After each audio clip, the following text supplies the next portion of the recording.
Hey, Jesus, you can talk. I hope the answer is no, but sigil swapping, as far as I remember, was put aside as not worth it because of the aforementioned two half GCDs you're losing and the weapon swing reset. The PvP sigils from tier 7 phase 1, could that be something that potentially gets worth it now, since that's still snapshots?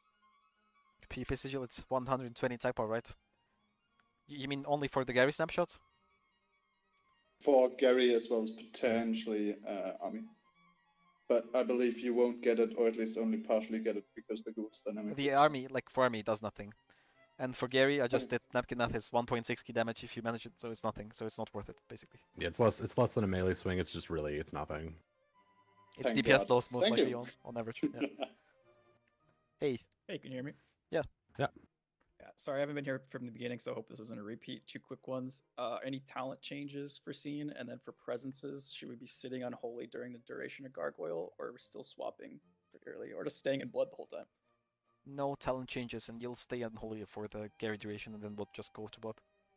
Yeah, there was some talk about Imp Unholy possibly, but it's worse now than it was before, and it was already worse. So it's very unlikely that Imp Unholy sees a rise now. Yeah, we discussed it already, and like in Ulduar, it's just going to be straight up worse anyways, because it's just DPS loss like overall. All right, cool, thanks. All right, guys. Yeah, two things. One, how well do you think are like everyone's got all the morph gear? How well does that work in Frostspec, assuming you got like maybe 2 slow weapons? Pretty much the same. There's not a lot of difference. Yeah, like the main difference would be like the trinkets, like Grimtoll would be better. Like Frost works better in Unholy gear than Unholy works better in Frost gear, basically, because Frost has like armor pen trinket and stuff. But like it's mostly fine if you have slow weapons.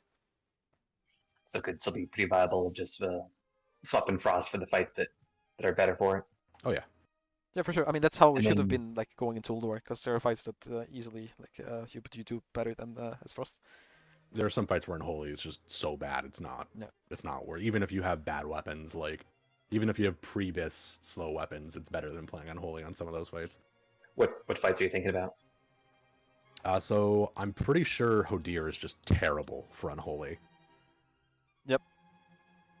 Like there's no reason to ever be Unholy on Hodir. Like crit damage amplification, plus weird timing on actually popping Bloodlust, plus your pet not scaling from any of the buffs. Apparently it benefits from the haste, but like yeah, it's not gonna do much anyways. Like it just gets haste, and like I'm pretty sure it doesn't benefit from the percentage buffs, so it's really not going to do much. So yeah, Frost should be way better on that. Plus your Frost Strike, I'm pretty sure benefits from the fire what's it called, the fire thing buff. So like yeah, Frost is going to be way better, and you can also use the Sigil of Vengeful Heart on that. I'm pretty sure it's Frost, and that's going to scale even better than. So yeah. Okay, one more quick question. Do you think that we should be pooling RP more pre-pull and like popping Gary like second GCD sort of thing? Yes, you're going to want to spend a lot more time pre-pooling RP than you would beforehand, so you can get optimal timings on Gary if you have everything, all your AP procs like happen immediately during a lust. Right, just have the best uptime on those. Hey, so this is a similar question, I guess, in regards to the one previously before this, but when would be the best time to summon Gary then? Is it just when you have all of your procs basically up in the beginning of the fight, I'm assuming? Then you would most likely try to snapshot your AP, and like depending on what trinket you have, you would just like if you had like Comet Trail, you would try to get it as soon as possible. So you would try to pre-pull like get like more running power on pulled and use it as soon as you can, while also having the most attack power procs. Otherwise, if you were only to use a potion once, you could just delay like unequip the trinket, equip it like 35 seconds before, and try to make it proc during the Gary. But like, there's a few things that you can do. But I'm pretty sure we need to do like proper math on this to figure it out. But like, either way, it's not going to make a big difference at this point because of how Gary is going to scale. So yeah, a lot of it is very granular math, like calculating exactly which buff is going to be more valuable. Yeah. A lot of it is going to come down to just you want to try and fit all of Gary's duration into all of Lust if you can, and you want to have as many AP buffs up as possible, and there's going to be a very specific breakpoints on where like is losing 5 seconds of lust worth waiting to try and get your Fallen Crusader to proc? Stuff like that. That's stuff we have to just try and calculate through the sim because it gets down to really tiny number increases either way. Okay, yeah, great. Thank you so much for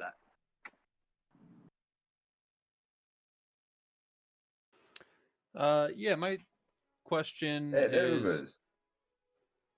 Sorry about that. Yeah, my question is regarding Army and Gargoyle, I guess. Specifically, they haven't mentioned any changes to the way Army is snapshotting, from what I can tell.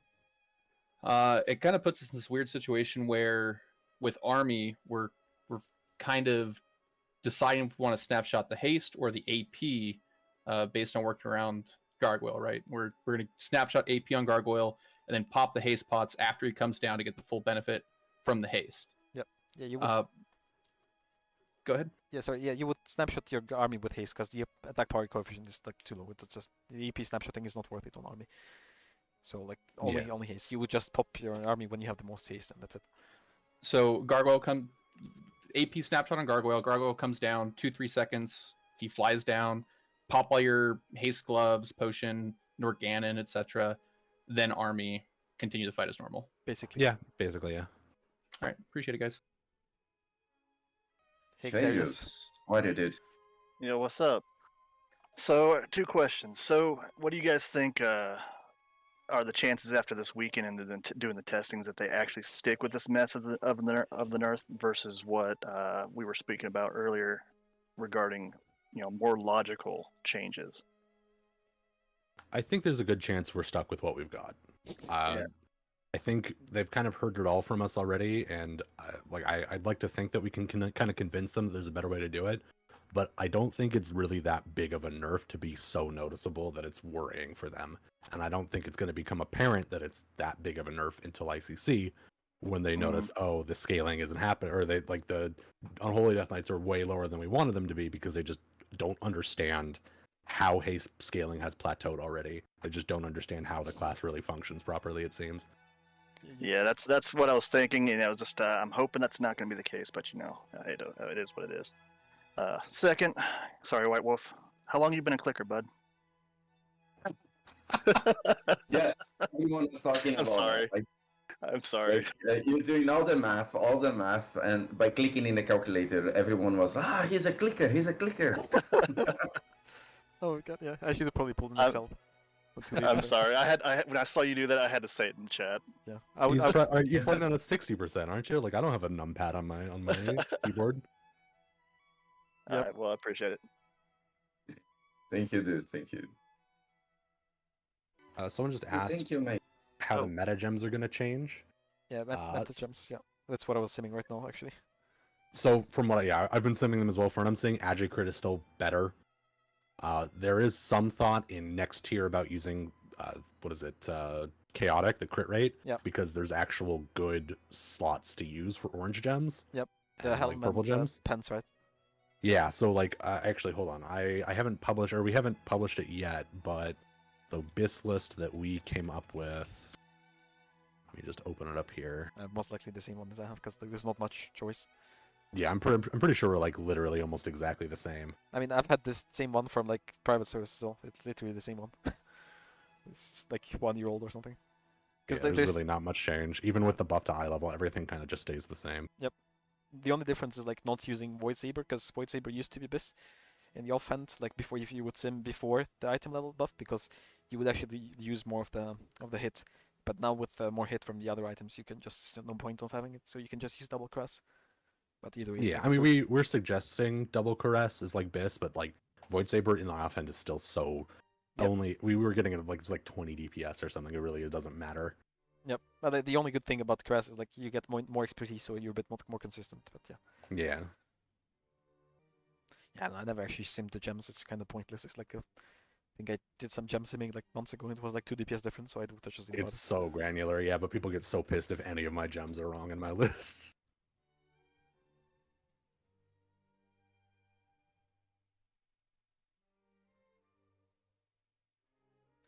Inferior is asking, why is this neck over Strength of 40? Strength of 40 has a bunch of armor pen and the hit you don't need, so that's why.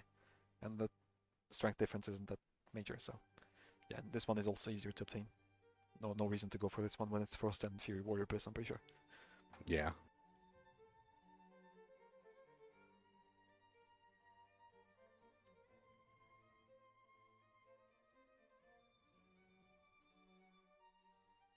Yeah, it's the exact same one. Yeah, like there's not much to change for Unholy. Frost, we got a little fun with it because there's more options now that tier is worse, but in the end, we're still just recommending pretty much the same private server BIS for Frost, which is just 4-set, and I believe offset pants. Yeah.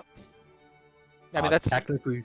Yeah, go ahead. Technically speaking, the leather gloves are your BIS. Like, it's 2-piece plus leather gloves plus leather chest, but it's like 40 DPS better. On Frost? Yeah. Yeah, it's not worth it, so it's not really what we're recommending. Leather gloves, the ones from Algalon 10? Let me see. Endless Dark? There's no other leather gloves here. I thought it was the 252 ones. It might be that. That's male, I think, if you're talking about steady hand. Let me see. Unless I'm missing some gloves. Oh yeah, they're male, sorry. Yeah, steady hand. The XT hard mode 25 yeah. gloves, male, yeah. It's a leather chest and male gloves. Yeah. I mean, also the Sims they're not working right now for Frost. Because the person who was working on them got kicked. And he was in the way of working around with the hidden expertise cap on what's it called, Sub Unholy, because the sim isn't adapting. So the hidden expertise are heavily inflated right now. Plus desync doesn't even exist on the sim, so like I wouldn't really take the numbers from the sim as anything accurate or consistent. So that's why I, like in the third Q&A I didn't recommend any of that. Yeah, it's not worth, even if it does tend or end up being 40 DPS better, it's worse in every other way. Like you're wearing mail and leather gear, you're losing HP, you're losing like armor, you're taking gear that other classes can make better usage of. Do we have other people raising hands? Oh, hey, not Tim. Hey, just wondering, like, what's the precedent going forward for class adjustment at this point? Like, wouldn't it have been to adjust it early, then wait till now? Like, and like going forward, what are the other classes be adjusted to? Or are we just, because we're plateauing, like we're gonna plateau later, but like for now we're obviously on top. So where's the fine line for them where they're gonna either stop doing that or like start adjusting classes? So they've already made some changes before us. They've done stuff like Felipe was pointing it out earlier in Twitch. They nerfed GCDs for mages in TBC. They nerfed the Flame Warrior earlier in the expansion. So like there was already kind of a precedent of changing things they didn't agree with, even if they were Blizz-like.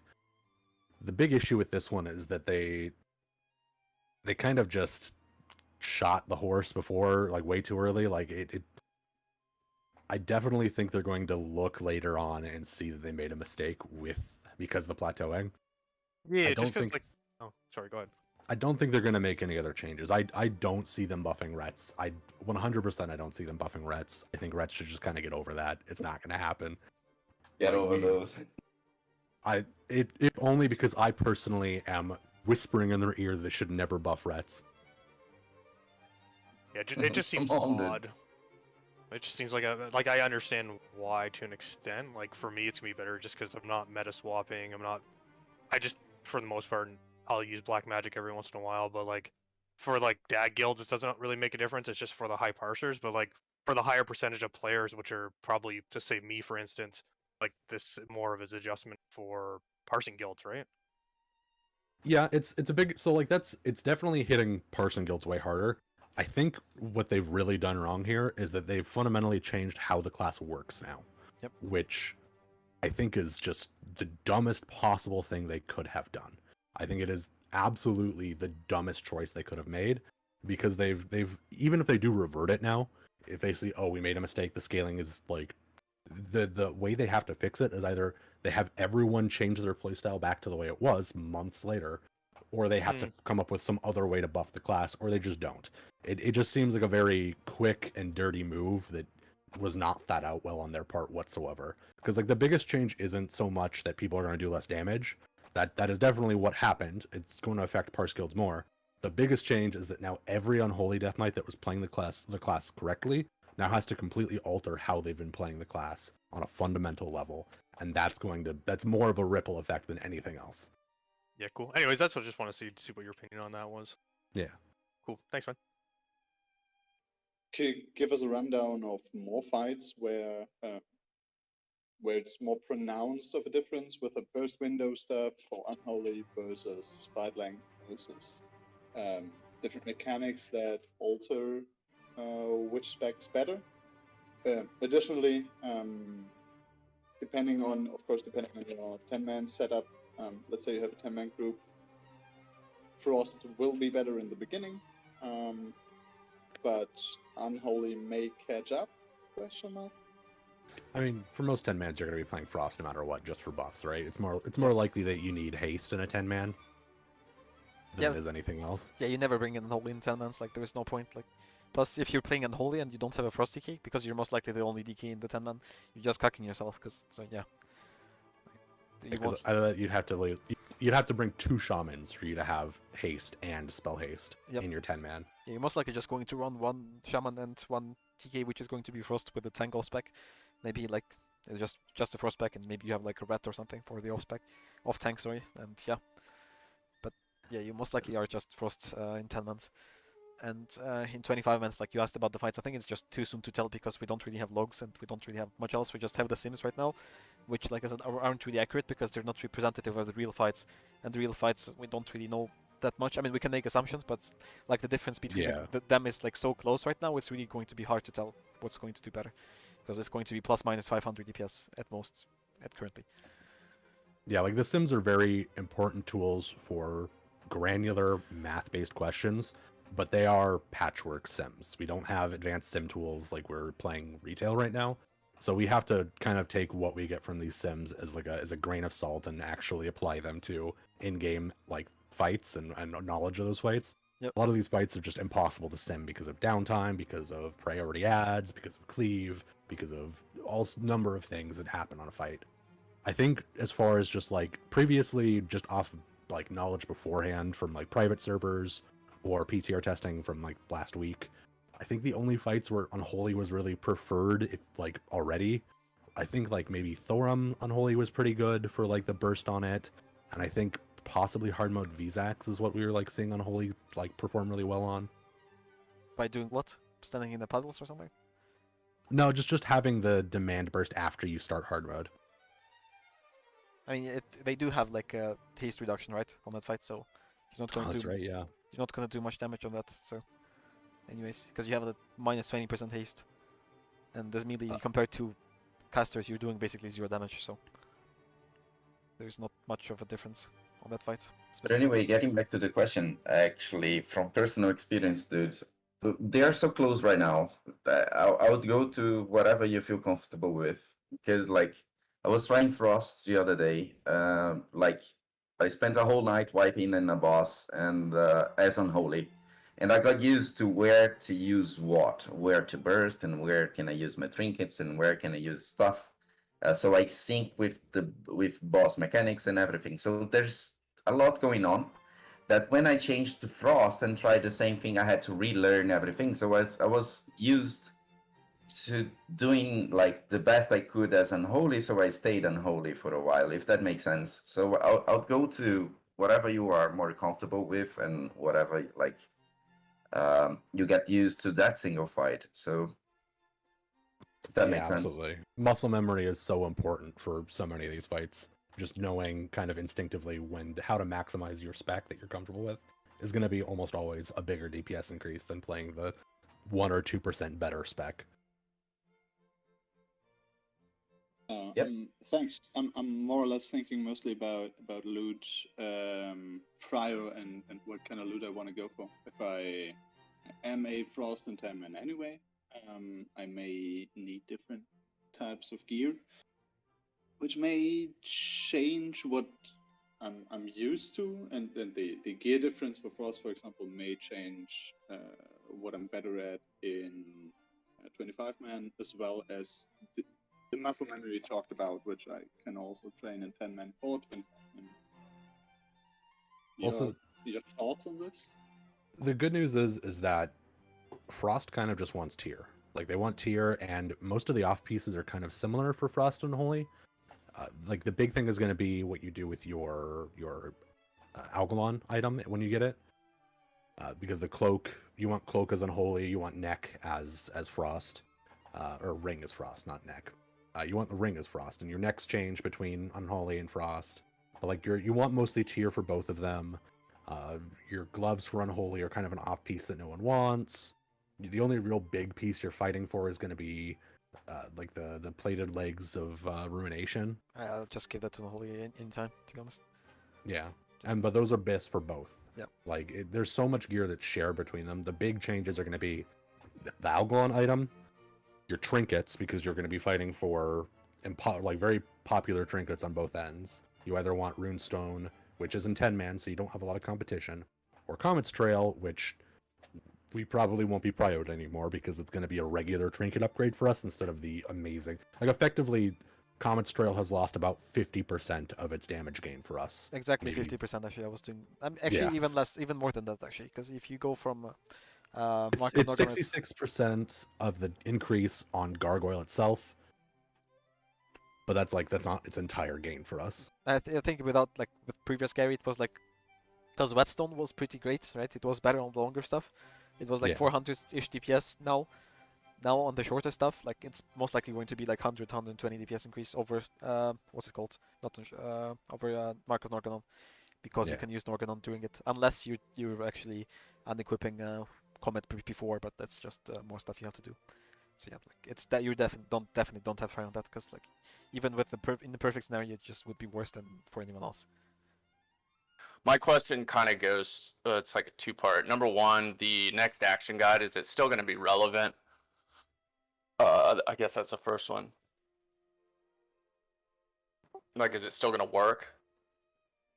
As of right now, I think it may not be entirely, because it's programmed, like I believe Fonsas, you've got it written off of just like a basic if then. So like it has to be updated for how the rotation will have to change based on like snapping priority. Right now, we don't have that information for Fonsas to be able to update it. Okay, so. But once we know that, it's a pretty simple update for him. Yeah. My second question is kind of the follow-up to the earlier question regarding potential nerfing of other classes and kind of the way Blizzard worded in their blue post. Specifically, they stated the class has already started to become overrepresented in many raid groups across a variety of skill levels.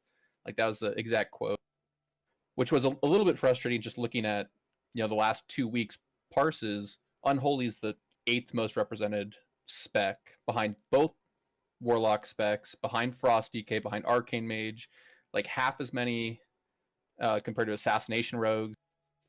And so with this change, incentivizing more people to roll into Rogue and Warlock, like, do you expect there to be changes to either of those specs based on the logic that they used in the blue post about certain classes being overrepresented in raid groups?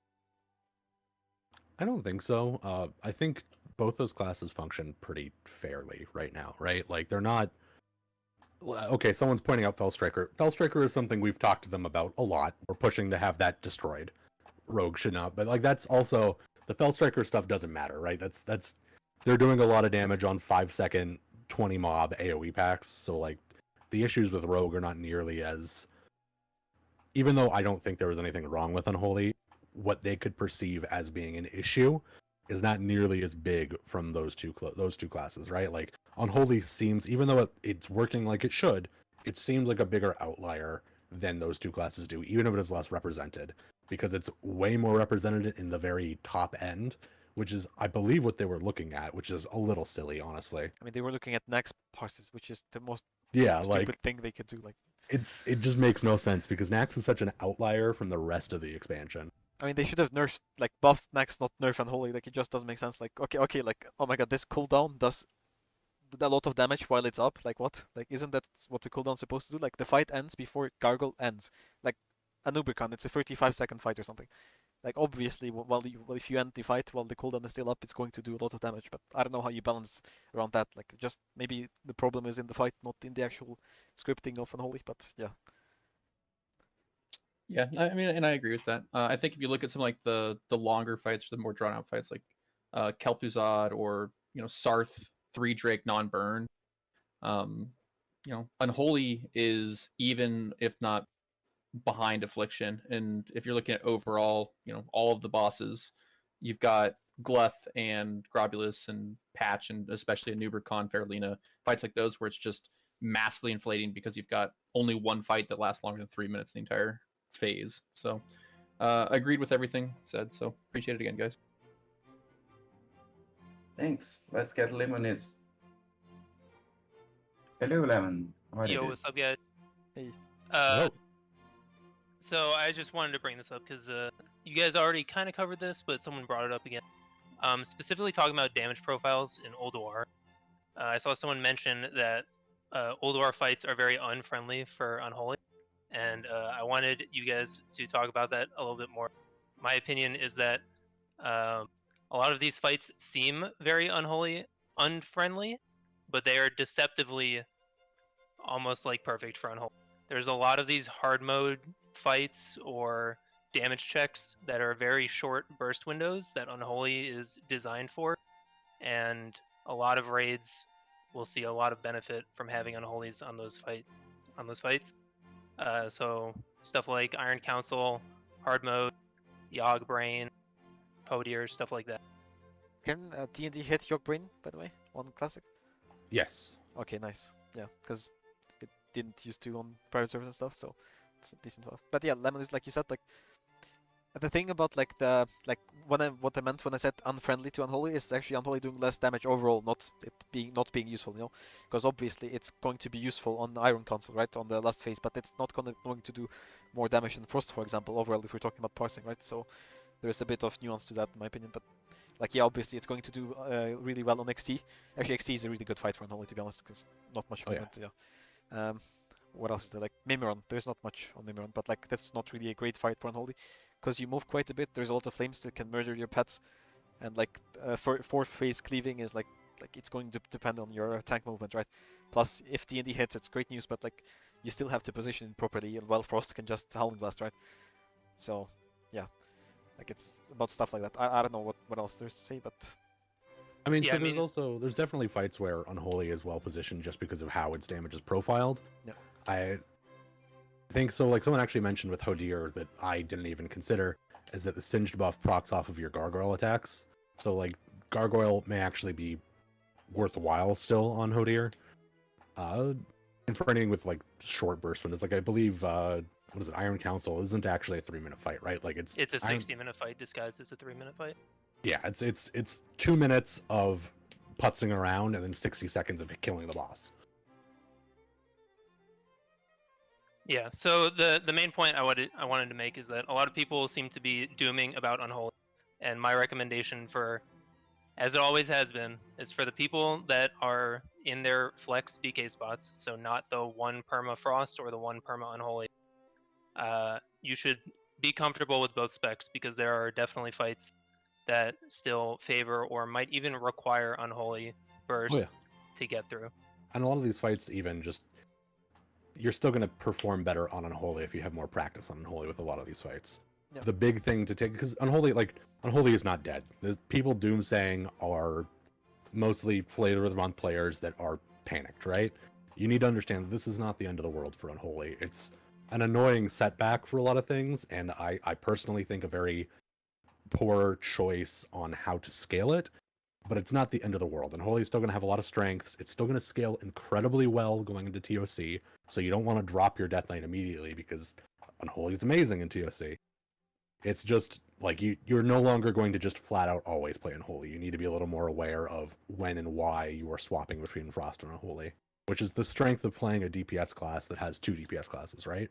Like people that are only ever going to play like Affliction Warlock, even though Demo and even Destro have amazing fights on Unholy or on in Ulduar, are inherently just playing the class worse.